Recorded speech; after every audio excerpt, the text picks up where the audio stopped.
नमस्कार. माझ्या यूट्यूब चॅनलवर तुम्हा सर्वांचं पुन्हा एकदा स्वागत. आय होप इंस्टाग्रामचा शॉर्ट व्हिडिओ पाहून तुम्ही यूट्यूबवर आला आहात. तर आज आपण बनवणार आहोत मुलांसाठी स्पेशल आवडीचा पदार्थ. आवडीचा तसा तो आपलाही होताच, कारण लहानपणी समोसा, वडापाव हे आपल्याला आवडायचंच. पण आता मी जसा काळ बदलला आहे तसा मुलांच्या आवडीचा समोसा टाईपच, म्हणजे अगदी त्याची रेसिपी समोशासारखीच आहे, पण मुलांना जे आवडतं चीज, तर आपण आज बनवणार आहोत चीज समोसा पॅकेट. आता ते कसं बनवायचं आहे, चला मग आपण सुरुवात करूया. यासाठी आपण घेणार आहोत मैदा, त्यामध्ये थोडासा रवा, तूप, दही, ओवा हाताने कुस्करून टाकायचं आहे, मीठ टाकायचं आहे थोडंसं.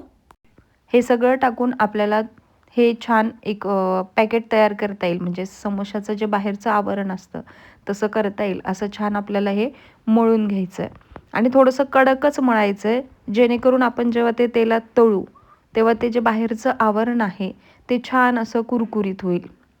थोडंसं पहिले दही असल्यामुळे आपण हलकंसं हाताने मिक्स करून घेणार आहोत आणि नंतर वरतून जेव्हा लागेल तेवढंच पाणी घेणार आहोत.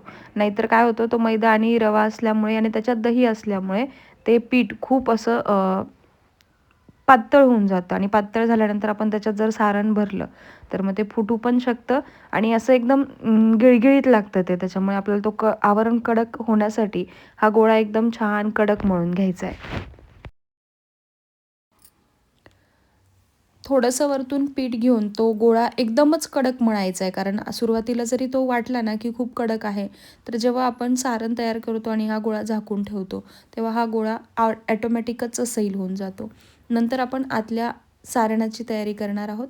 त्यासाठी मी घेतला आहे वाटाणा, कांदा, कोथिंबीर, थोडेसे धणे भाजलेले, हिरवी मिरची, अद्रक, लसूणची पेस्ट घेतलेली आहे आणि थोडेसे वाटाणे. सुरुवातीला थोडीशी मोहरी तेलामध्ये टाकून कांदा थोडासा परतून घ्यायचा आहे. त्याच्यानंतर त्याच्यामध्ये कढीपत्ता टाकायचा आहे. हे सगळं थोडंसं कांदा ब्राऊन होईपर्यंत फक्त कांदा फ्राय करायचा आहे. त्याच्यानंतर मग त्यामध्ये टाकायची अद्रक, लसूण आणि हिरव्या मिरचीची पेस्ट थोडीशीच टाकायची आहे, म्हणजे जर तुम्हाला तिखट आवडत असेल तर तुम्ही जास्तही टाकू शकता. हेही सगळं आपल्याला छान परतून घ्यायचं आहे. बारीक गॅसवरच हे सगळं होऊ द्यायचं.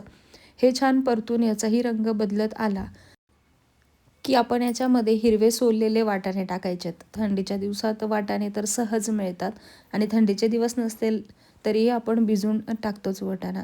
पण हा सोललेला वाटाणा जरा जास्त लवकर फ्राय होतो आणि मऊ लागतो. वाटाणा टाकून झाल्यानंतर एक 2-3 मिनटं मस्त फ्राय करून घ्यायचं आहे, म्हणजे वाटाण्याचा जो कडकपणा आहे तोही जातो. वाटाणा, कांदे, हिरवी मिरची, अद्रक लसूणची पेस्ट आपण छान परतून घेतली आहे.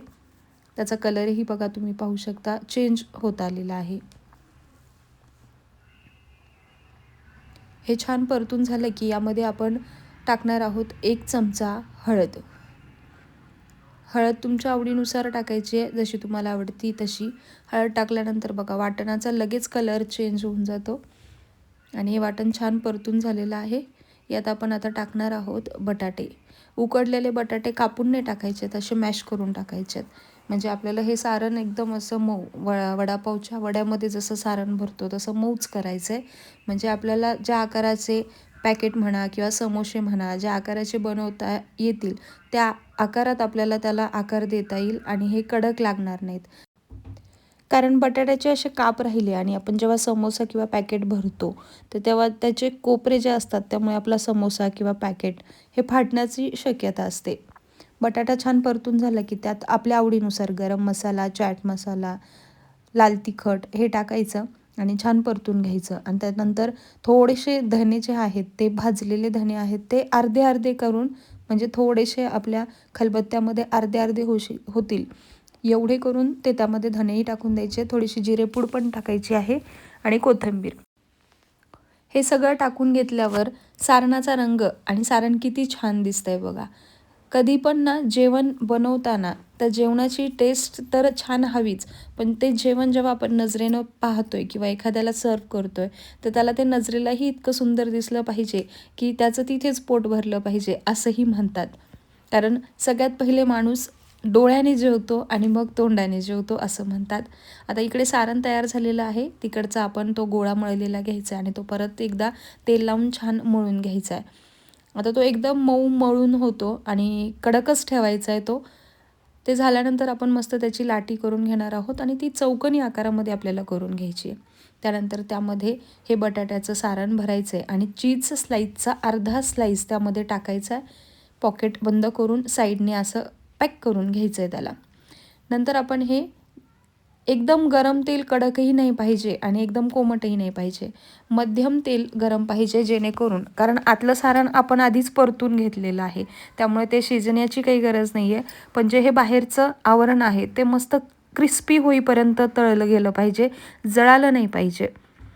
छान बारीक गॅसवर हे अलटीपलटी करून आपल्याला तळून घ्यायचं आहे आणि इतकं छान पॅक केलं आहे, सारणही मऊ आहे, वरचं आवरण ह्याचं पीठ पण आपण कडक मळून घेतलं होतं, त्यामुळे जेव्हा आपण हे पॅकेट तेलात टाकले तर ते कुठूनही फुटले नाही आहेत.